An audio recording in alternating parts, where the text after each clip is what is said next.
Halo semua, selamat datang di channel kami, Jurnal Kriminal bersama saya Atika Walo. Bagi Anda yang menyukai pembahasan tentang kasus-kasus kriminal, misteri, horor, kami sengaja membangun channel ini untuk Anda. Jangan lupa untuk mendukung channel kami dengan cara subscribe, like, komen, dan share ke media sosial yang Anda punya. Hari ini saya akan membawakan sebuah kasus dari kota São Paulo, Brazil, tepatnya di kota Santo André, ABC Paulista. Pada tanggal 12 September tahun 2012, seorang wanita cantik yang bernama Lore Santana Vaz, seorang produser di sebuah event yang saat itu dia berusia 26 tahun, dia juga sedang menjalani studinya di bidang bisnis administrasi. Lore lahir dari keluarga yang sederhana. Dia dikenal sebagai orang yang bekerja keras, bertanggung jawab, dan tidak mau menyusahkan orang lain, dan juga sangat mandiri. Lore mengenal seorang laki-laki yang bernama Alan dos Santos saat mereka masih remaja. Semua orang mengatakan bahwa Alan sangat mengagumi Lore.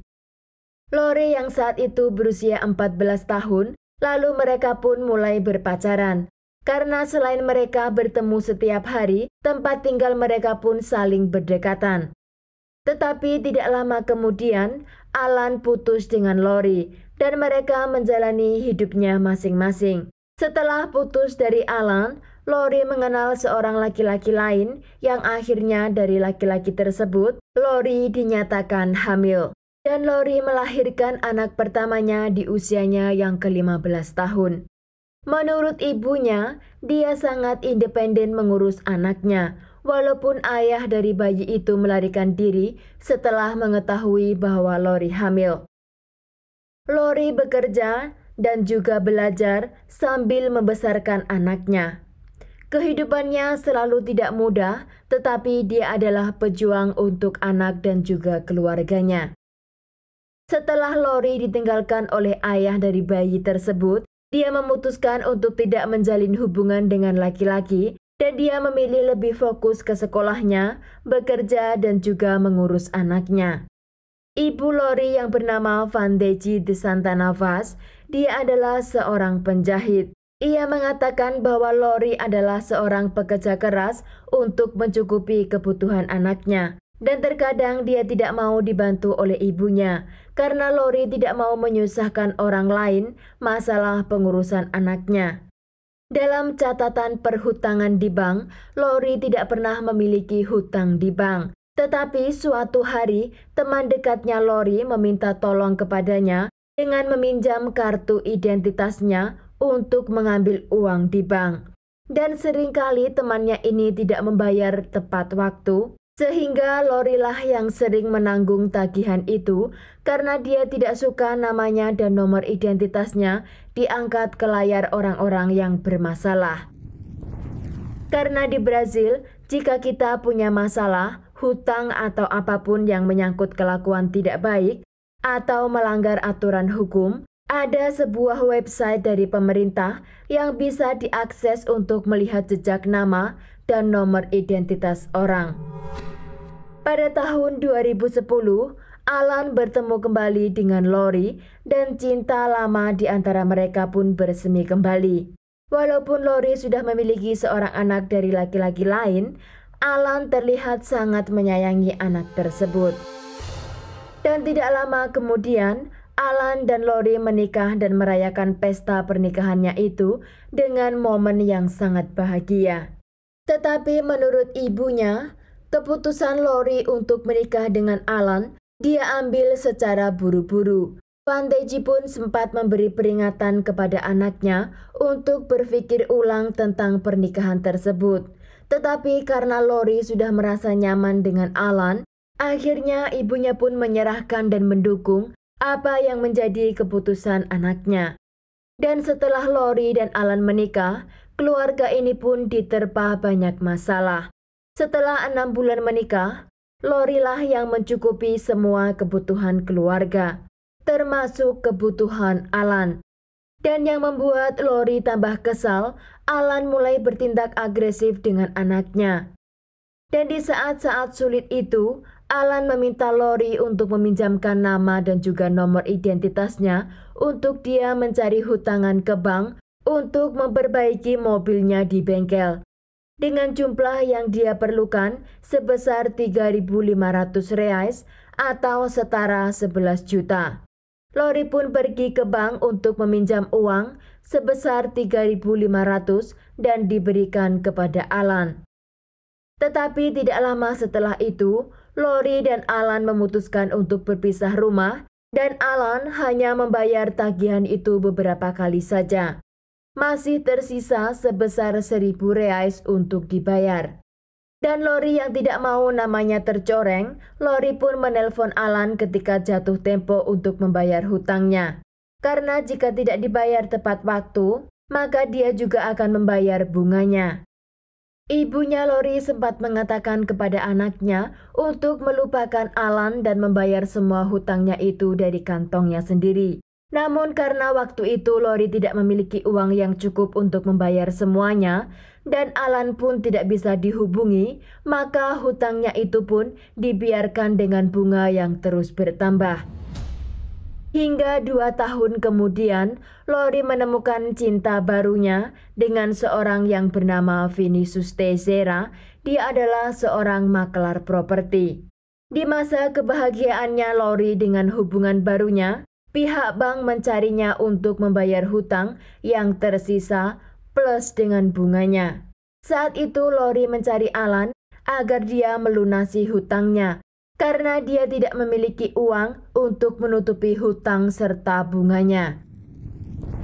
Pada tanggal 12 September tahun 2012, Lori hari itu terlambat pergi kuliah. Ibunya mengatakan bahwa tidak biasa anaknya itu terlambat kuliah. Dia adalah tipe orang yang sangat disiplin, tetapi hari itu ibunya sudah merasakan firasat yang berbeda. Sebelum Lori berangkat kuliah, dia pergi ke rumah ibunya yang berada tepat di depan rumahnya. Dia pergi ke sana untuk memberikan uang dan menitipkan anaknya selama dia tidak ada di rumah. Namun menurut ibunya, saat dia memberi uang untuk membelikan anaknya roti, dia menatap anaknya beberapa waktu sambil melamun dan memeluk ibunya dengan erat sebelum keluar rumah sambil berkata, "Titip anakku ya, Ma." Lalu dia menyetir mobilnya ke arah São Caetano. Pada pukul 9:50 malam, dia menelpon ibunya jika dia sudah keluar dari fakultasnya dan dia bilang akan segera pulang. Tetapi ibunya menunggunya hingga 1 jam, Lori tidak juga pulang ke rumah. Vandeji sangat khawatir dengan anaknya karena anaknya ini tidak biasa terlambat begitu lama. Vinicius pacarnya Lori pun mendatangi rumah Vandeji untuk melihat jika Lori sudah berada di rumah karena HP-nya tidak bisa dihubungi. Vinicius pun segera mengambil motornya dan menyusul ke fakultas di mana Lori belajar. Tetapi sesampainya di sana, Vinicius bertanya kepada security dan juga orang-orang di sekitar itu, tetapi Vinicius tidak menemukan mobil Lori di sana.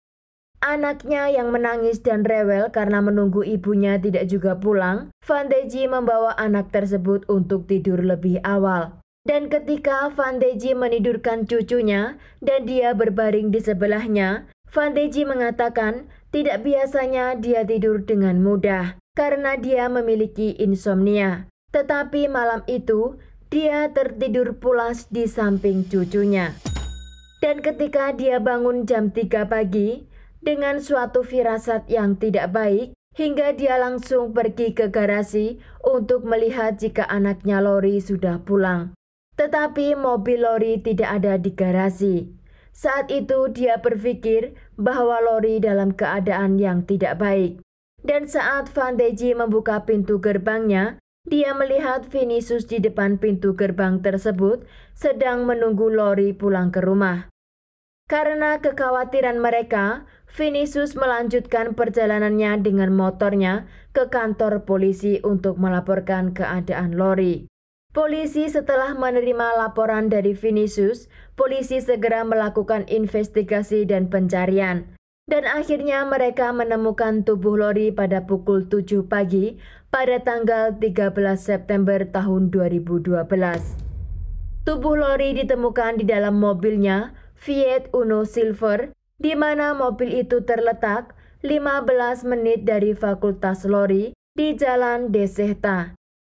Lori tergeletak di bangku belakang dengan luka-luka yang sangat brutal. Hingga polisi mengatakan orang yang melakukan itu kepada Lori seperti orang yang memiliki kebencian yang sangat mendalam. Hingga saya pun tidak mampu mengatakan keadaan tubuh Lori. Polisi menduga bahwa Lori adalah korban perampokan yang bersenjata karena mereka mengambil HP Lori. Tetapi ada yang janggal dan tidak biasanya, karena jika memang itu adalah kasus perampokan, kenapa tas Lori yang berisikan uang juga barang-barang yang lebih berharga tidak diambil oleh perampok? Maka polisi pun menyelidiki kasus itu lebih teliti. Lalu polisi memeriksa kamera CCTV di tempat kejadian, di mana ada sebuah pabrik lama yang sudah tidak terpakai, tetapi masih memiliki kamera CCTV yang masih berfungsi. Polisi juga memeriksa kamera CCTV dari Fakultas Lori, dan dari sana awal kejahatan itu terjadi, di mana ada mobil datang dan mobil itu parkir di depan mobil Lori sambil menunggu Lori keluar dari fakultas itu. Setelah Lori keluar dan masuk ke mobilnya, ada 2 orang laki-laki, yang satu masuk ke bangku penumpang belakang dan yang satunya mengambil alih tempat duduk Lori dan menyuruh Lori untuk pindah ke bangku penumpang belakang. Dan mereka menyetir mobil itu selama 15 menit dan akhirnya berhenti di depan pabrik yang sudah tidak beroperasi. Namun kedua orang ini tidak tahu jika di sana ada kamera CCTV. Setelah menghilangkan nyawa Lori di dalam mobil tersebut, kedua laki-laki itu pun segera keluar dan menuju mobil yang telah mengikutinya dari belakang. Setelah polisi mendapat semua rekaman itu, polisi memanggil Vandeji, ibu Lori, untuk mengidentifikasi kedua laki-laki itu. Dan di kantor polisi, Vandeji mengatakan bahwa salah satu dari mereka adalah Alan. Polisi mengatakan lagi apakah dia yakin bahwa itu Alan. Saya tidak yakin, tetapi hati saya mengatakan hal itu. Di saat interview dengan polisi, Vandeji melihat keluar ke koridor kantor pengaduan itu dan di sana dia melihat Alan. Lalu dia mengatakan kepada polisi bahwa dia melihat Alan. Polisi pun meminta kepada Vandeji agar tidak keluar dari ruangan tersebut. Dan polisi membawa Alan ke ruangan lain, di mana Alan di sana juga mengadukan bahwa dia mengkhawatirkan keadaan Lori yang tidak bisa dihubungi. Tetapi beberapa orang setelah video itu dirilis ke publik, banyak orang yang melihat video itu dan memberikan informasi tentang orang-orang yang terlibat dalam TKP itu. Polisi mengumpulkan semua informasi sampai akhirnya polisi menemukan seorang yang bernama Robert Peronavigam yang berusia 21 tahun. Setelah Robert dibawa ke kantor polisi untuk menjelaskan apa yang terjadi, dia menunjuk seseorang yang bernama Raimundo. Karena dialah yang memiliki ide atas kejahatan itu, dan dia berusia 32 tahun.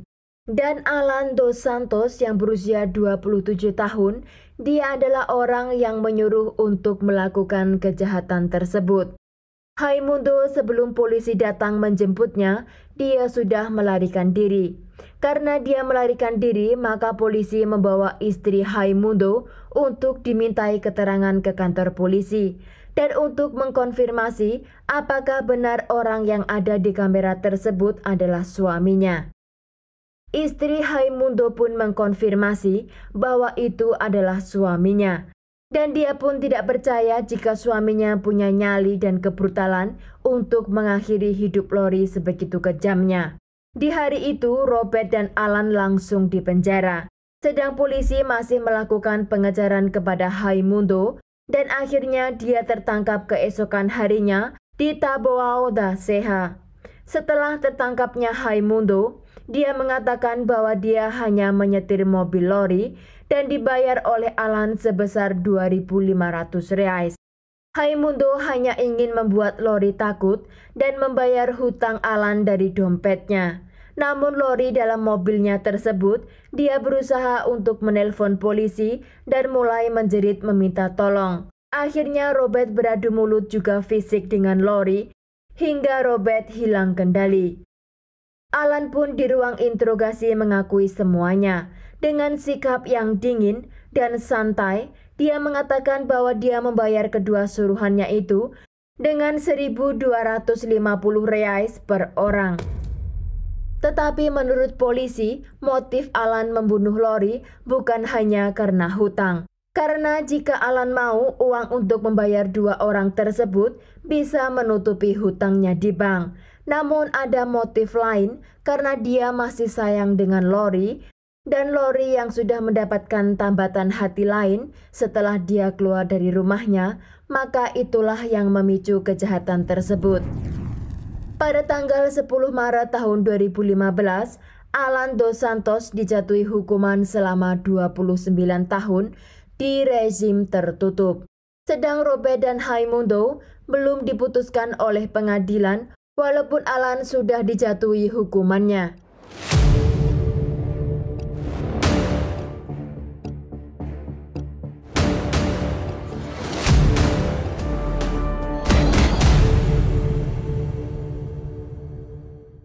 Sekian kasus hari ini, jangan lupa tinggalkan like dan komen. Jika Anda tidak keberatan, klik tombol subscribe untuk mendukung channel kami. Terima kasih saya ucapkan kepada Anda para subscribers. Sekian, sampai jumpa di kasus berikutnya.